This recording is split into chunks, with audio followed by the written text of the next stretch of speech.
ध्यानपूर्वक सुनिएगा, आप सारा बात जो है वो आप खुलने जा रहा है कि आखिर क्या हुआ पवन सिंह और उनकी पत्नी के साथ। आज जज साहब यानी कि माननीय जज त्रिभुवन यादव के सामने बैठ के एक दूसरे के साथ क्या कुछ हुआ, अब खुलने जा रहा है पूरा राज। सुनिए सुदामा सिंह को, वकील साहब को, पवन सिंह के वकील साहब को। बड़ा ब्रेकिंग खबर आपने दे दिया कि मैंने दोनों पति पत्नी अब एक साथ। तो कितना देर बात हुआ है जज साहब के सामने दोनों एक साथ बैठ के?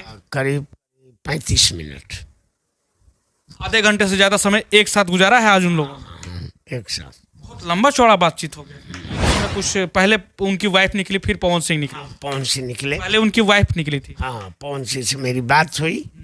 उन्होंने कहा बलिया, ज्योति सिंह के बलिया से अधिवक्ता आए थे, जज साहब के सामने हमारी बात हुई है।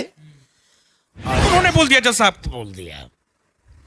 ऐसा क्यों? मतलब जज साहब फिर पूछे? हाँ, कहते हैं आपसे भी बात कर रहे थे, ज्योति सिंह से आप भी बात किए थे, लेकिन एक बैक ये बदले कब? पवन सिंह द्वारा स्पष्ट तौर से कहा गया कि मैं नहीं, वहां पे हम पहुंचेंगे, वहां पे पहुंचेंगे। देखिए पूरा वीडियो जो है लोगों को देखना है।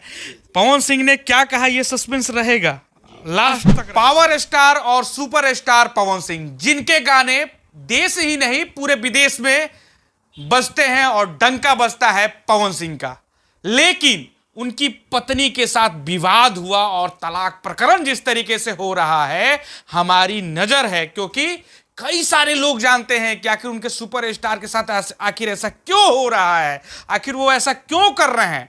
इसी के कारण हम अभी पहुंचे हुए हैं पावर स्टार पवन सिंह के वकील और प्रखर वक्ता।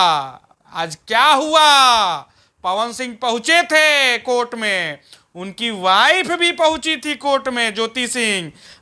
एक दूसरे के अगल बगल बैठ के क्या बात हुआ, क्या कुछ निकला, जज साहब क्या कहे, सारी बातें सुदामा सिंह बताएंगे हमारे साथ। इस समय एक्सक्लूसिव इंटरव्यू में आप सभी व्यूअर्स के लिए, आशा एक भारत के व्यूअर्स के लिए मौजूद हैं सुदामा सिंह। बाकी नमस्कार, आप देख रहे हैं आशा एक भारत, मैं रैना सिंह। सर, समय दिया आपने, इसके लिए बहुत बहुत धन्यवाद। आपसे हमेशा मुलाकात होती है, लेकिन आज बहुत ही इंटरेस्टिंग मुलाकात है, क्योंकि कई सारी बातें, दूसरी बार ज्योति सिंह आई थी, पहली बार पवन सिंह आए, क्या हुआ? देखिए, आज का दिन जो था वह रिकन्सिलेशन का दिन था। रिकन्सिलेशन का मतलब ये होता है कि अकॉर्डिंग्स टू लॉ पति और पत्नी के बीच में समझौता कराने का प्रयास किया जाता है। तो न्यायाधीश महोदय अपने कक्ष में दोनों को बैठाकर और समझाने का प्रयास किए। पवन सिंह द्वारा स्पष्ट तौर से कहा गया कि मैं नहीं, वहां पे हम पहुंचेंगे, वहां पे पहुंचेंगे। देखिए पूरा वीडियो जो है लोगों को देखना है। पवन सिंह ने क्या कहा ये सस्पेंस रहेगा, लास्ट तक रहेगा। मैं ये जानना चाहता हूं कि कोर्ट जो है, सबसे पहले पवन सिंह कितने बजे पहुंचे और कैसे पहुंचे? हाँ, पवन सिंह करीब 11 बजे न्यायालय में पहुंच चुके थे। क्या कुछ हुआ वहां पे, बातें क्या कुछ हुई, आपने क्या समझाया था उनसे, क्या कुछ कहा था? देखिए, पवन सिंह से सुबह में ही मेरी मुलाकात हो चुकी थी और पवन सिंह और मेरे बीच में बहुत देर तक बात हुई थी। कितने देर तक पवन सिंह और आपके बीच में कोर्ट जाने से पहले बात हुई? आधे घंटे बात हुई है? जी, आधे घंटे बात हुई। क्या कुछ बातें हुई उन लोग आपके? आज न्यायालय में क्या करना है, प्रक्रिया क्या है। मैंने उनसे कहा कि आप और आपकी पत्नी के बीच न्यायाधीश महोदय समझौता कराने का प्रयास करेंगे। आज का सब्जेक्ट आपका यही रहेगा।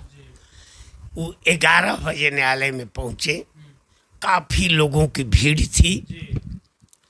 न्याय कक्ष तक पहुंचने में पवन सिंह को काफी परेशानी हुई। भीड़ कैसे क्यों नहीं होगी? पवन सिंह यानी सुपर स्टार, पावर स्टार, और उनके निजी लाइफ में हो रहा है ऐसा पत्नी के साथ, वो भी दूसरी पत्नी के साथ, तो लोग तो पूछबे ना करेंगे, लोग तो अबे ना करेंगे, लोग तो देखने अबे करेंगे, सब कुछ करेंगे। ऐसी स्थिति थी कि पवन सिंह के साथ न्यायालय के मुख्य गेट से और न्यायाधीश के कक्ष तक जाने में हमें और पवन सिंह को बहुत परेशानी झेलना पड़ा। अच्छा, वहाँ पे जब त्रिभुवन सिंह जो कि माननीय जज हैं, उनके कोर्ट के अंदर ये मामला है, फैमिली कोर्ट के अंदर त्रिभुवन सिंह आए, पवन सिंह और उनकी वाइफ कहाँ बैठे थे? देखिए, पहले तो जज साहब कक्ष में थे, अपने चेंबर जो होता है न्यायाधीश का, उसी कक्ष में थे। मैं पवन सिंह को लेकर उनके कक्ष में पहुंचा और उनकी पत्नी तकरीबन 15 या 20 मिनट बाद उस कक्ष में आई। 15 या 20 मिनट के बाद जब आमने सामने, मतलब पवन सिंह और उनकी पत्नी कोर्ट के अंदर आमने सामने जब हुई, तो क्या बातें हुई, क्या कुछ कहा उन्होंने एक दूसरे से? जब एकदम पहली बार मुलाकात हुई तो क्या कुछ हुआ? क्योंकि बहुत दिनों के बाद वो आमने सामने आई है, पवन सिंह और उनकी पत्नी। दोनों के बीच एक दूसरे का तस्वीर केवल देखा गया, चुपचाप दोनों साइलेंट थे। हाँ, दोनों साइलेंट थे। जज साहब ने पवन सिंह से सबसे पहला क्वेश्चन किया। अच्छा, कहाँ बैठे थे दोनों? एक अगल बगल कुर्सी पे बगल बैठे थे दोनों। जज साहब अपोजिट साइड और अगल बगल दोनों एक से बैठे। जज साहब ने क्वेश्चन किया पवन सिंह से कि आप अपनी पत्नी को अपने साथ मान सम्मान पूर्वक रखिए। पवन सिंह ने स्पष्ट शब्दों में कहा कि मैं इन्हें पत्नी के रूप में रखने के लिए तैयार नहीं हूँ जी। ध्यान पूर्वक सुनिएगा, आप सारा बात जो है वो आप खुलने जा रहा है कि आखिर क्या हुआ पवन सिंह और उनकी पत्नी के साथ। आज जज साहब यानी कि माननीय जज त्रिभुवन यादव के सामने बैठ के एक दूसरे के साथ क्या कुछ हुआ, अब खुलने जा रहा है पूरा राज। सुनिए सुदामा सिंह को, वकील साहब को, पवन सिंह के वकील साहब को बताइए। उन्होंने कहा कि मैं ज्योति सिंह को अपने पत्नी के रूप में रखने के लिए तैयार नहीं हूँ। डायरेक्ट उन्होंने बोल दिया, जज साहब बोल दिया। ऐसा क्यों? मतलब जज साहब फिर पूछे? हाँ, जज साहब ने फिर ज्योति सिंह से भी पूछा कि आप इनके साथ जाने के लिए तैयार हैं? ज्योति सिंह ने कहा कि मैं जा सकती थी, परंतु मैं जाऊंगी इनके घर तो मेरे साथ गलत काम कर सकते हैं, यानी हत्या कर सकते हैं, इसलिए मैं इनके साथ नहीं रहूंगी। मतलब हत्या करने तक का आरोप लगा दिया है पत्नी ज्योति सिंह ने पवन सिंह पे। माने उनको इतना डाउट है कि वो हत्या भी कर सकते हैं पवन सिंह, उनकी वाइफ का। माने उनका कथन, माने उनके कहने के अनुसार जी। ये सारी बातें ये न्यायाधीश और दोनों के और इन पति और पत्नी के अलावा कोई व्यक्ति वहाँ नहीं था। हम लोग भी वहाँ नहीं थे, लेकिन बाद में न्यायाधीश महोदय ने बुलाकर हम लोगों से कहा कि ज्योति सिंह पवन सिंह के घर पत्नी के रूप में जाने के लिए तैयार नहीं है, क्योंकि ये कह रही हैं कि पूर्व पत्नी की जो हत्या हुई, हत्या नहीं आत्महत्या, तो वही आत्महत्या मेरे साथ भी करने के लिए विवश कर देंगे। अच्छा, मतलब इनको डर है कि पहली पत्नी के साथ जो आत्महत्या हुआ वो डेथ कर गई, तो इनके साथ भी ये भी डेथ ना हो जाए या इनको भी कुछ होना जाए, इसलिए जाने के लिए भी तैयार नहीं है। स्पष्ट है।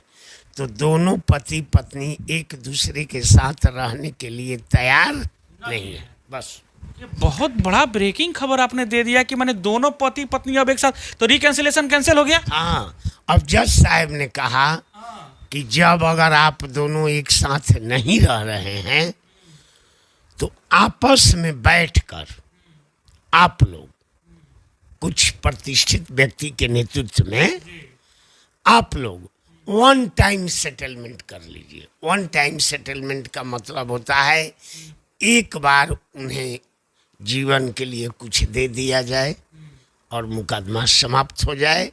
जो पत्नी है उनको एक बार में पैसा वैसा दे के सब जो जीवन बसर करने के लिए, और दोनों आदमी का तलाक।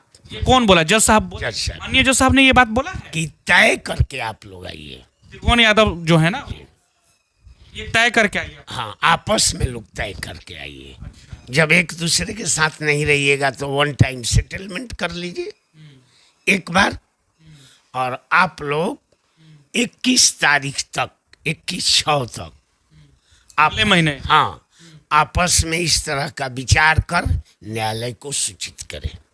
तो अगला कोई पेशी उसी या कुछ डेट उट ऐसा कुछ दिया गया? 2100 तक। 2100 तक मतलब अपने में सेटलमेंट कर लेना है एक दूसरे से। आप क्या कीजिएगा आप? हम लोग सेटलमेंट करने के लिए तैयार हैं।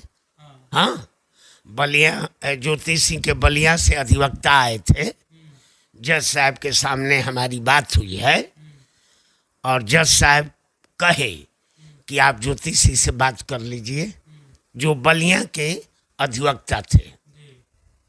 हमसे जज साहब पूछे तो मैंने कहा कि पवन सिंह की तरफ से मैं तैयार हूँ, ये बताएं कि वन टाइम सेटलमेंट में क्या चाहते हैं, वो मैं करूँगा बस। फाइनल ये है। लेकिन बड़ा दुख हो, बहुत सारे पवन सिंह के फैन हैं। आज जब हम बाहर निकल रहे थे तो कहे कि हमको चाहिए उनका बेटा, ताकि हम लोग को चाचा कहे, पवन सिंह का बेटा होना चाहिए जो इसको हम लोग अगला जो है पुश्त संभाले। लेकिन ये अगर हो जाएगा, ये हम व्यक्तिगत रूप से हम भी बोल रहे हैं कि अगर ये हो जाएगा तो हमको भी अच्छा नहीं लगेगा।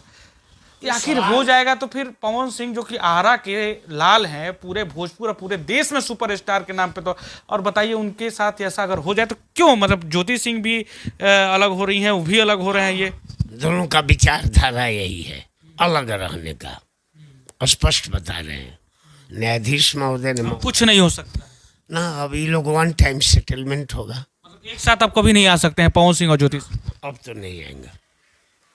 अब एकदम कोई भी लास्ट आखिरी आज ही था कि होना था, लेकिन अब नहीं होगा। अब नहीं होगा, अब वन टाइम सेटलमेंट होगा।